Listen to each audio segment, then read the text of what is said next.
এই হয়েছে বাংলাদেশের অবস্থা। তো আজকে ভিডিওটি করার মূল উদ্দেশ্য হচ্ছে আমরা অনেকেই নারায়ণগঞ্জে এই রাসেল পার্কে আসি। আজকে আমি আসছিলাম নারায়ণগঞ্জ শেখ রাসেল পার্ক। তো এখানে আইসা একটা চিকেন ললিপপ নিছি।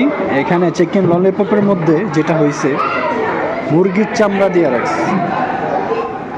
মুরগির চামড়া পশমগুলো পর্যন্ত উঠানো হয় না। এই যে পশমগুলো স্পষ্ট দেখা যাচ্ছে। মানুষ টাকা দিয়ে কি খাবে বলেন? এই যে পশম,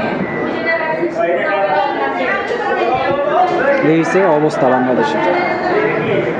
যারাই শেখ রাসেল পার্কে আসেন এই চিকেন ললিপপটা খাইলে দেখে খাবেন, কারণ এই যে এটার মধ্যে পশমগুলো স্পষ্ট দেখা যাচ্ছে, বড় বড় পশম।